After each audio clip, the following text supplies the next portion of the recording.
It's your Friday daily delivery. I am Michael Rand. Happy to be back for another day.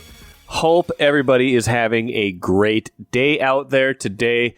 Tremendous show as usual. Chip Scoggins joins me, Star Tribune columnist. Haven't had Chip on for a little while. Had to remedy that. Things got busy. I've had a little bit of time off. Chip's been working on some other projects, etc., but no more excuses. Had to get Chip back on. We'll make him a more regular guest again in 2025 as we go forward.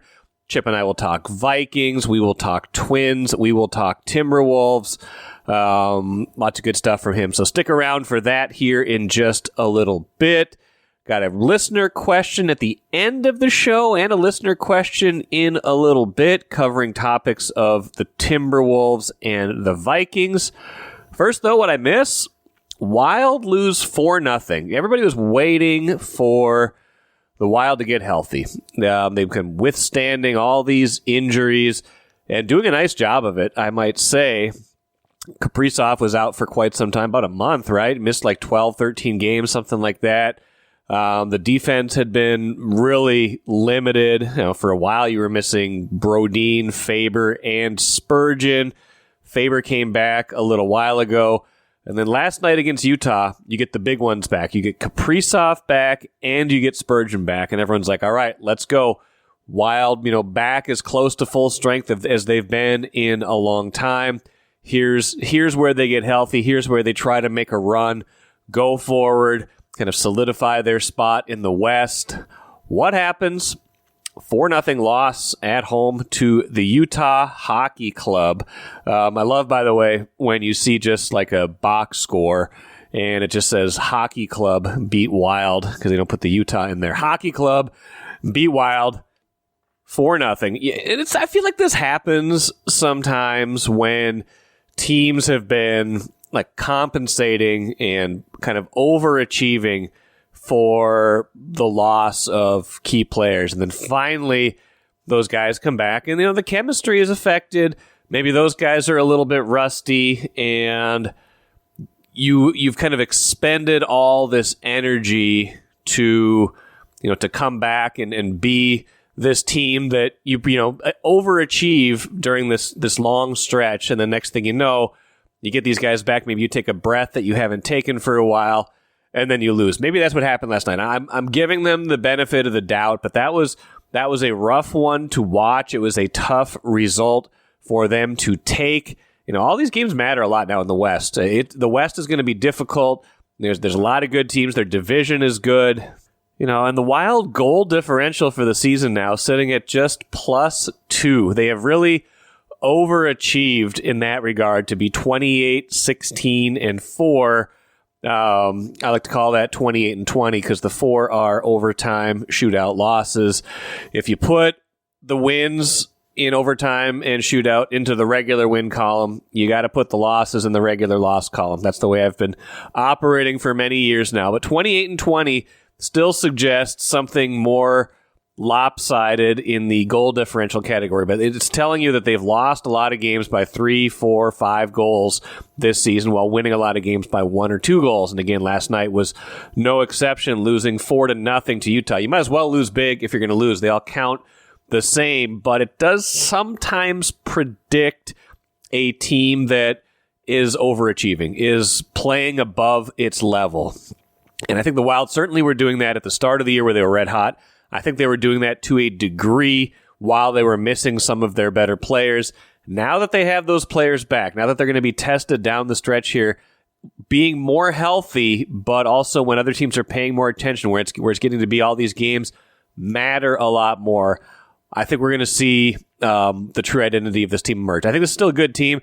I don't know quite how good they are yet. I'm still a little worried about a fade, so watching for that. Didn't like what I saw in the Utah game, but again, first game back, that might happen. We will give them a little bit of the benefit of the doubt. One other thing before we get to Chip Scoggins, Doug writes in, let's play the sounder. Time to check my social media, yeah. To see who loves me online. Hashtag blessed life. Do you see the Vikings going after free agent running backs, i.e. Najee Harris? That's a good question, what they're going to do at running back. Aaron Jones has expressed a desire to come back. I think he likes it here, has found a home here, played well this season, but I also think he probably played better at the start of the year, looked fresher, looked more dangerous, more frisky, might have worn down a little bit as the season went along. Still had a really good season, though, but he's 30. He turned 30 during this season. Even if he wants to say, all these guys that get up there in age and 30, man, to be 30 and to think you were old, right? To be 30 and to think you were old these days. But in football, especially for a running back, that is old. He had a good year. He had 1,138 yards rushing. He stayed relatively healthy. He was pretty durable. Had that fumbling problem a little bit in the middle of the season, but that tended to kind of go away. But he just didn't quite seem the same down the stretch. His last 4 or 5 games, he would miss stretches of the game. Seattle, 18 carries, 67 yards. Green Bay, 12 carries, 47 yards. Detroit, 10 carries, 45 yards. And then the playoff game against the Rams, 13 carries, 48 yards. Nothing longer than 14 in any of those games. So do you want to keep Aaron Jones? What's his price tag? And how do you go about filling that spot if you don't keep Aaron Jones? Now, Najee Harris, as Doug mentions, is a free agent. 4 straight 100-yard seasons to start his career, much younger than Aaron Jones, 26 years old. Could command a certain salary, though, and kind of is what he is. Even though he's got 4 straight 1,000-yard seasons, like the last 3 have been like just barely over 1,000 yards. He's, 4 yards a carry kind of guy. Dependable for sure. Durable, yes. He's played all 17 games, all 4 years of his career so far. But I guess the big question for the Vikings is how are they going to allocate the cap space that they have? They're going to have $70 to $75 million in cap space. How are they going to divvy that up to address needs? Is running back a place where they decide they can go cheaper, at least for a year, maybe try to draft a running back who can be that guy, can be that successor, can be that every down back that they've lacked in the draft for a while now?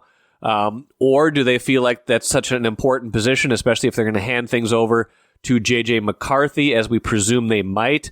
Do you want a more stable situation at running back to help him out? Someone like Najee Harris would certainly be a fit, but he could also command $8, $9, $10 million a year on a multi-year contract. Is that the kind of investment you want to be making when you've got tons of need at corner, at interior offensive line, at interior defensive line? Those are going to get expensive too. Running back could be an area to save money, but it can also be at your own cost. So, Doug, I would say I'm not sure yet. I think Najee Harris would be a good fit. I don't think it would be a bad idea to value that position, but I don't know that the Vikings necessarily will in 2025. It's been a while since I talked with Chip Scoggins. He was a regular guest during the fall, but I realized, Chip, how long it had been since your nameplate still came up, Chip Scoggins, Football Across Minnesota. I guess it's been that long since I had you on the show, so apologies, but I've been busy, took some time off. You've been busy. How you doing? Good. You forgot about me. I didn't forget about you. It's good to be back on. The Vikings were a little bit a little bit intense there for a few weeks, and then they were. I had a little time off too. But yeah, I want to start, Chip, with I want to talk Twins, Vikings, and Wolves today. But the Twins, Lavelle and I got into this a little bit the other day too, about just how, the inactivity of this offseason is. It's not unexpected. Like, it's not catching me by surprise, and yet I'm still really I'm upset about it. I don't know if that's irrational, but they're not doing anything. Like, Twins Fest starts today. Who are they going to introduce? One of their minor league free agents? They have done absolutely nothing to get anybody excited for 2025. Do you got Twins fever? No, I've got the opposite of Twins fever. I've got nothing. I don't care. I think a lot of us have the opposite. It's not unexpected because for myriad reasons. One, this is sort of who they are. Two, you're going through an ownership change. 3, I think with the revenues with the TV deal is going to be significantly less. They were not probably going to make a splash this year if they ever make a splash. But it's just a continuation of the frustration that we felt and saw at the end of last year, I think. Yeah.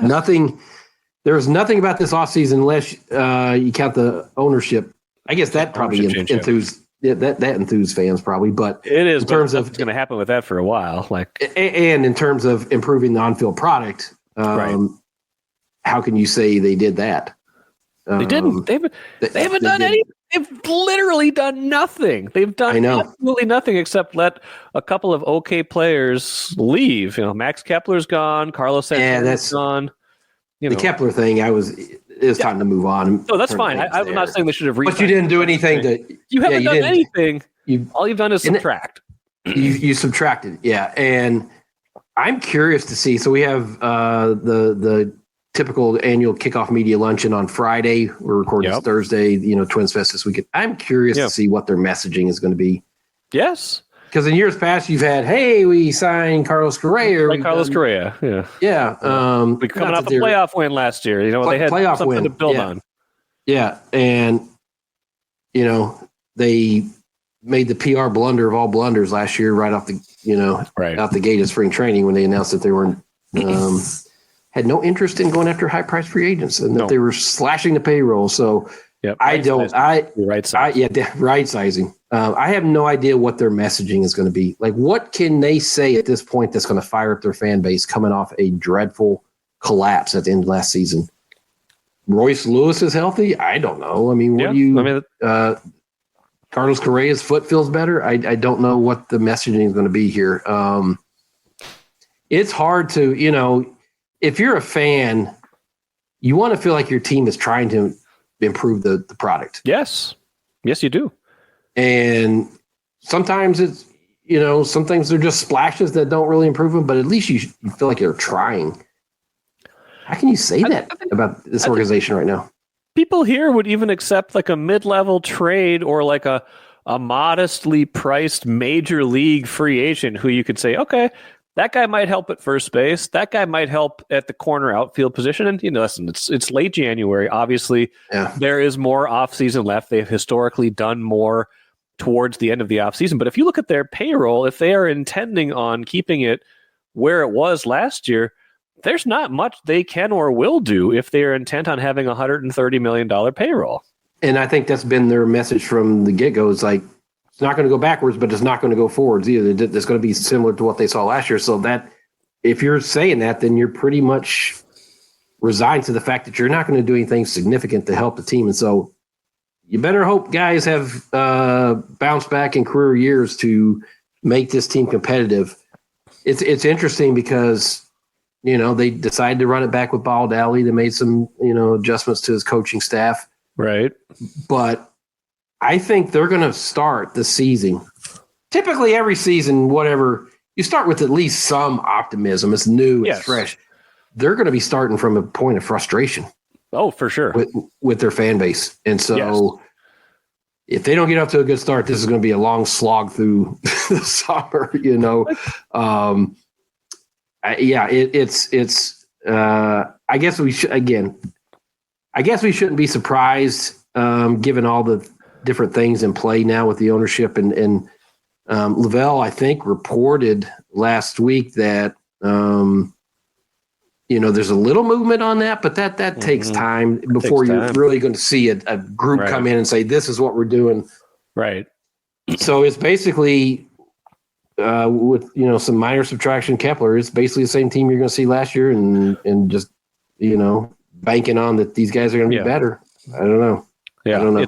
It's very, again, not surprising, frustrating. Like think of where they were 15 months ago. Oh goodness, yeah. I mean, Royce Lewis hitting home runs in his first 2 playoff at bats, winning a playoff series. Yeah, they lost to the Astros in the division series, but it was competitive. It was fun. Like people were like fired up at Target Field for more of that, and it's just been a steady stream. Even though they played better for 4 months last year, it's been a steady stream of like show me ever since then. Well, that's it. I mean, you go back to, and it's, it feels like a lifetime ago, but that playoff when they win a series for the first time, and people came back to Target Field and embraced this. I mean, it was fun. Like you said, that was the word, fun. It was electric. That atmosphere was in there. It was phenomenal. And they squandered it. Yes. I mean, they've absolutely squandered all the goodwill that they got back. And so I think, overwhelmingly, the fan base said, yes, they're happy that there's going to be an ownership change. And someone knew that, it doesn't guarantee, anything other than it's not going to be the poll ads doing it. But you had some momentum. It felt like some real momentum with the organization and bringing back fans and feel like they're on a decent trajectory. And now, you have that just horrendous slide at the end of last year. And, Royce Lewis had, this guy that I think everybody was hoping was going to be the superstar. He had his struggles, and he had probably some comments that he, didn't go over so well in the organization about trying second base and different things and being tired. So, I guess what you have to count on and bank on, Mike, is health. And with this organization, that's a dicey thing to be banking on, is health. Is that, Boxing can stay healthy, Correa can stay healthy, Royce Lewis can stay healthy. Because we've seen the last number of years, and Buxton even longer, that's not always the case. So no. I don't know. It's hard to get enthused when the team doesn't give you anything to be enthused about. I guarantee, Chip, that the Vikings are going to sign more free agents than Twins. They're going to have to. They've got a lot. They've got a lot of their own free agents. They've got like 20 plus free agents. Like, this whole team was built on free agency and built well. Obviously, they went 14-3. Where are you at with them right now? Based on how the season ended, that Darnold discussion changed a lot. Mm-hmm. A lot of free agents assigned, not a lot of draft capital. Like, it feels like they're primed to be in a pretty good place next year, but it doesn't feel like another 14-3 is coming anytime soon. No, I mean, you can't just say, they won 14, they're going to win. I mean, that's such a special thing when it happens when a team goes 14-3. Hard to do. They're in a unique spot. Like, I'm in the camp that I don't bring Darnold back even as a franchise tag. I think that money has to be spent elsewhere. I agree. The whole plan was get rid of Cousins, draft JJ, let Kevin O'Connell develop him. Yeah. What? Yes, Darnold had a really good first 16 games. I mean, a couple games in there that weren't, but I don't think you have to deviate from that plan and eat up a big part of your salary, even for 1 year. You also can't count on hitting basically 100% on your free agents. I mean, if you look at it, that's essentially what they did in terms of expectations and performance. That's an outlier too. You're not going to you're not going to hit 100% in draft or free agency, obviously. So they're going to have to be. That's not a model you want to live in and year out. You've got to start drafting better. Kwesi has to draft better. Problem is they have so few picks this year that you're going to have to rely on free agency again. And so you're probably going to be an older roster again where you want to try to get younger because of you need to start having better draft picks that you're building and developing versus just plugging holes with and not all these guys were 1 year temporary rentals. I mean, no, they still got some of these guys coming back. You got guys coming back, but they have work to do. If I was to say, what are the needs? Obviously, interior offensive line. Mm-hmm. Secondary, they've got a lot of unanswered questions. Everybody's free agent. Everybody but Metellus is free agent or possibly retiring. I think interior defensive line, that's an issue that they need to try to find someone there too. Running back. I mean, running back. He's a free agent. I mean, he maybe wants to be back, but at what cost though? I mean, it felt like he got used a lot. He's older. Felt like he was pretty banged up as the season got to the end. What is the cost there? That's one where you might say, there's a lot of good running backs in the draft coming out. You want to try to get younger and cheaper at that position. So, I mean, they got a lot of questions for a team that won 14 games. And if I'm taking the 30,000 foot, go ahead. I'm sorry. Go ahead. No, go ahead. But if I'm taking the 30,000 foot view, Mike, it all comes back to, and if we look at the playoffs, you got to hit on JJ. They have to be right on him. I mean, everything else, you can fill the roster around him, and all those things are important. But the question now is, if you look at him, he lost a lot of weight coming because of his injury. He's got to regain strength. He lost. I know he did all the the film work and all the stuff in the class, but he wasn't on the reality. He wasn't going through practices, right? No. So you'd hope that he's on the timeline to be ready to start, but I don't know that they can tell you that today. But here pretty soon, you're going to have to figure out, okay, what's the alternative? To me, I would try to bring back Daniel Jones on a 1-year bridge deal, much like what you had with Darnold as a in case scenario, in case JJ's not ready. But if JJ's ready, I think you go with him and use that money to build out around him because, one, they got to be spot on in the draft. They can't have misses with so few picks. No. But you also need – I mean, they had, $70 million in cap space. They need to spend wisely there and plug some holes. Yeah, I mean, and you look at McCarthy, a lot of the guys from the draft class year played. A lot of the quarterbacks played. Like Caleb Williams, obviously, he played and up and down, but I think they're probably looking forward to seeing what a less dysfunctional, perhaps, situation with Ben Johnson now coming in might do for him. Jaden Daniels is in the NFC title game. You're not going to get that every year, but he looks like a special guy. Drake May played most of the year and got better for a bad team. Bo Nix, who was drafted after McCarthy, playoff team. They were a playoff team. I mean, he was, I don't think his ceiling is maybe as high as you would want for a franchise quarterback, but he played. Penix started at the end of the year when they benched Cousins. He should be ready by the start of 2025. And Darnold is no longer a bridge quarterback. Darnold is probably viewed around the league as a capable starting quarterback now. So I don't think there's any way they bring him back. I think they could try to tag and trade him, but they got too many other questions to mess around with half of your cap space in 2025 going to a quarterback. You got to fix other stuff and hope that you've got the quarterback right. And O'Connell has shown that he can win with a lot of different quarterbacks already. So that's it. It's like you can. We say it's all about McCarthy, and it kind of is in terms of your ceiling.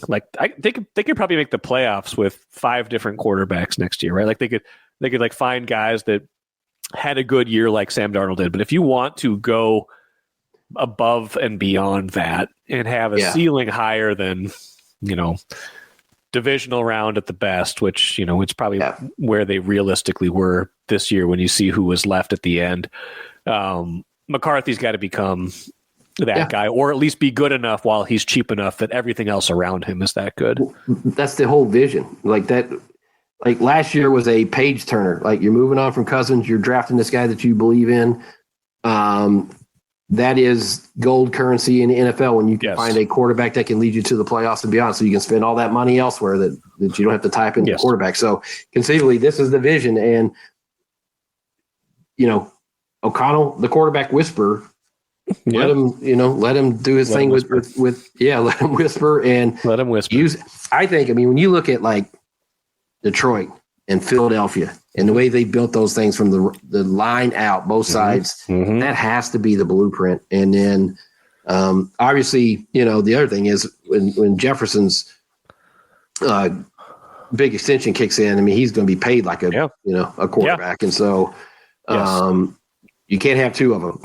No, I was looking at the other day. His cap hit isn't too bad next year because of the way they in 2025. This next year because of the way they structured it. But after that, it's 39, 43, 47. That's the quarterback money. You can't. But that aligns with JJ. That aligns with JJ's. It does. It aligns with his cheap years. They did it on purpose. Purposeful. Yes.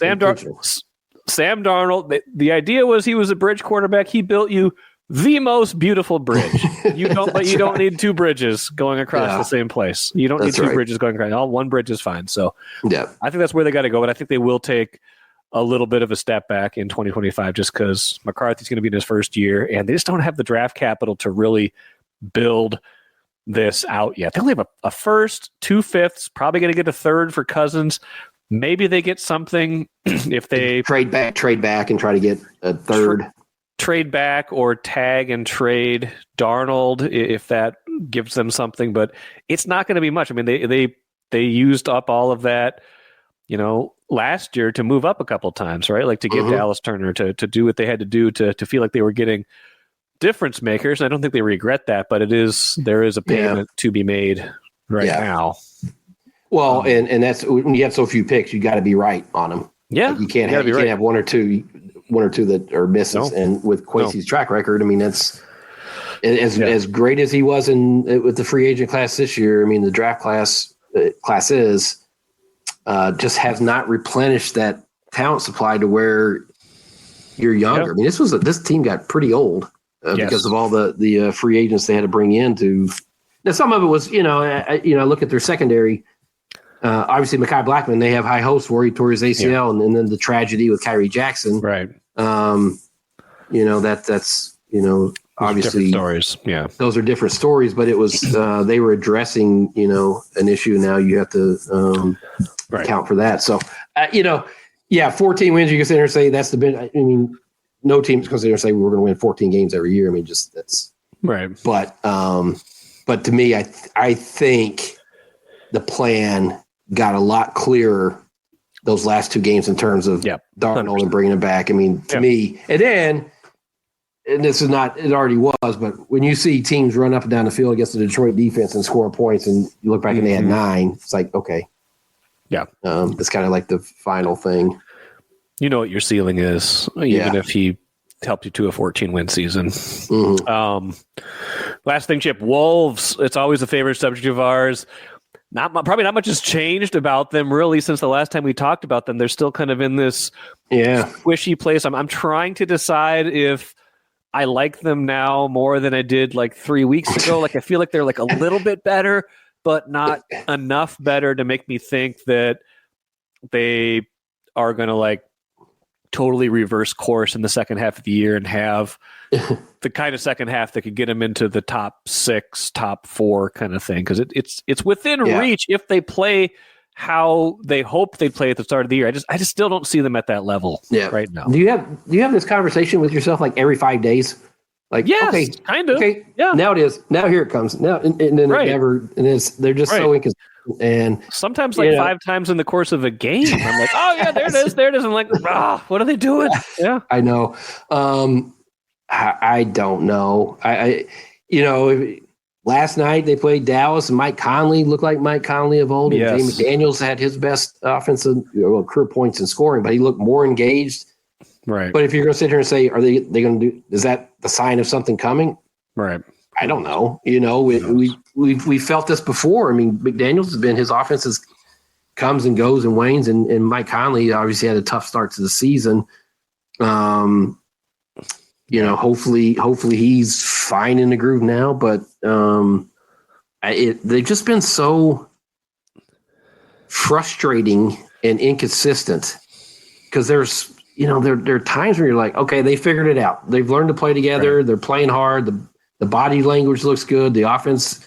And then there are times where it looks like I describe their offense as 5 guys and 5 cabs. I mean, it's like they can't just too much dribbling, too much ISO, just not a real good plan. No flow. Yeah. So this is always a tricky question. And we went through it a couple years ago when they traded for Rudy. It's like, how much time when you do something dramatic and you have that big a shakeup, how much time and patience do you give versus saying, you know what, this is who they are, and it maybe didn't work to the degree that we thought, and you have to try something dramatic. I mean, are they going to trade Julius Randle? I don't know. Trade deadline's a couple weeks away. I mean, do you need to see maybe summer? Yeah, I don't know. I mean, Tim Conley has shown us that he's not afraid to be dramatic and do something, surprisingly dramatic. So he's like this odd mix of like preaching patience and then doing these things that are completely not that they're impatient, but they are bold. They're bold. They're dramatic. I mean, you talk about shaking up a team, and so he's shown the willingness to do it twice. So does he have another one up his sleeve coming? I don't know. What we don't know too, Mike, is again the ownership situation there. Yeah. Still in arbitration. We haven't had a ruling on that. Does that impact anything here in terms of what they can do? I don't know. I mean, that's something to be determined too, because we don't know who's going to own the team here in another month or so. I don't know how. I would assume it's gotta be soon. It's probably soon. Yeah. It's so. That's a long-winded way to say I don't know. I guess I just need to see more consistency before I have a better sense of this team can really become a true contender in the West. Finch said a couple things lately that kind of make me think in retrospect. One, I think Chris Hine mentioned this the other day when we talked. He said he was saying before the Knicks game, which they ended up winning pretty convincingly, Towns didn't play in that game, that he feels like this team has a run in them, that he sees the seeds of a team that can put together a run. And I maybe felt that a little bit more before DiVincenzo got hurt, because he also then said the other day with Dante hurt, they kind of need to expand their rotation a little bit and have more like 9 guys playing, and like maybe the 8th and 9th guys are kind of like splitting the DiVincenzo minutes, maybe playing like 15 minutes each. And then they played Dallas the other night. Chris Hine knows they basically played like 7.5 guys. Like Dillingham played 9 minutes. Everybody else is getting at least like 28 minutes. And it's not like he's been playing like 46 minutes, but like he doesn't, you get into a tight game, he doesn't trust a whole lot of players right now. Well, it's a tale as old a time. Coach is saying, we got to expand. We got to get these guys so they're ready. And then you get into the pressure and the moment, and the emotion of a game where it's tight. Yeah. You go with who you trust, and you Mike, get a short bench. So, Conley, get back. Come on, Mike. Especially when it got emotional there, and Nas was getting emotional, and some guys, and they put Mike in to try to calm the waters. And that's what coaches do. And everything looks good in the morning on paper, and playing, and then you get into the game, and it's like, but no, do they have a run in them? I keep looking at their talent and think yes. Right. But also the West is good. Like everybody looks at them. They got, they have talent. So it's not like they're, the lone team without Dante, because he was playing so well. I mean, those last 3 weeks before his injury, I mean, he was averaging like one of their better players, one of the most important players. And so at this point, I think he just tried to survive his absence. How long? I mean, this could be like a month or so, right? Yeah. Right. I don't know much about Toes. I don't know much about Toes. Well, it sounds like it's, when they're talking about out indefinitely and getting second opinions, that's not a day-to-day. No, those are not good signs. No. So I guess you're going to have to rely on Dillingham. Finch is going to have to figure out a way to, because I don't think Mike Conley playing major minutes is going to be the recipe either. No, I don't think relying on 27 points from Jaden McDaniels, 18 from Mike Conley, and Rudy Gobert going 8 of 8 from the free throw line is when Luke is not playing. Not going to get that every game. You're not going to get that. No. I did look at the schedule. Like you peek ahead at the schedule. Yeah, they got Denver here this weekend, and then there's like a winnable stretch. So it's kind of does feel like now or never. Maybe they learn something about themselves from this stretch and kind of sit tight at the deadline, or it teaches them something else and they make a deal. I don't know. They've been a very frustrating team this season. I think it's been reflected in how fans are viewing them. Loudest ones on social media always. That is true. All right, Chip, appreciate it as always. We'll do this again sooner than the last time, and be well. We'll talk to you soon. All right, appreciate it, brother. Watch your dreams and savings grow with Royal Credit Union's 4.25% annual percentage yield 12-month certificate. Open now at any Royal office or online at rcu.org/certificate saver. Early withdrawal penalties could reduce earnings and principal. APY accurate as of 2/1/25. Insured by NCUA. Great stuff from Chip as usual, and the Wolves discussion brings me to our final point of the day. Let's go to the cooler. Brent, longtime listener, dedicated listener, writes in fairly frequently, says, "Hi, Michael. Royce and you have been critical of Jaden McDaniels a lot this year. Check out his stats for the last 6 to 10 games. His scoring, shooting percentage, and rebounds have really improved. Against Dallas, he had an outstanding game. I hope he can keep it up. Agree. I did look at that. He's gone double figures 6 of his last 7 games, including that excellent game against Dallas, 27 points, 8 rebounds, 4 steals, 3 blocks. If the Wolves got somewhere close to that, most of Jaden McDaniels' games, you can imagine a scenario where their record improved or what would have been improved if he had been closer to that. The problem always and still with Jaden McDaniels, Brent, is that I still don't know what I'm getting from night to night. He still isn't consistent enough. He'll put together these stretches of games, and I agree. I like what he's done lately. He's been giving you more of that consistent offense. If he became more of a consistent 12 to 15 point per game kind of guy, he would benefit. The Wolves would benefit. The problem is, the previous 10 games before that 7-game stretch that I just mentioned, he only went in double figures 3 times. So, you don't still know what you're getting night to night from Jaden McDaniels, and that is still the problem to me. Excellent defensive player. We all know that. Contract is still kind of problematic. He's making like $27 million a year. That is a lot for a guy with his skill set, which still, again, valuable on defense for sure, but you still don't know what you're getting on offense. Guys like that don't tend to get paid that much these days. That might have been a little bit of an overreach to keep your own guy.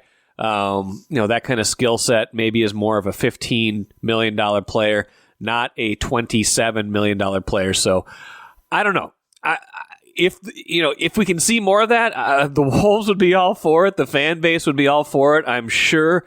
We just haven't seen it consistently enough. We haven't seen it throughout his career. This is his 5th year now. You kind of are what you are, I think, in your 5th year, even though he's young, even though there's still the potential for growth in that game. The consistency hasn't been there. Like I said, if he could get more consistent, the sky's the limit. The Wolves would absolutely take that. If he could, he doesn't have to become like a top 3 scorer, but if he could become a slightly more dependable shooter and a more consistent scorer, getting to the basket, getting 12 to 15 a night, and not by way of 24 one night and 3 the next night, I think the Wolves would absolutely be a much better team. I'm not holding my breath. I'll wait. I'll see it when I believe it. But Brent, if they got that, they would absolutely go for it 100%. That'll do it for me today. Like I said, great shows coming up next week. Royce expected on Monday, and then beyond that, plenty of stuff to talk about.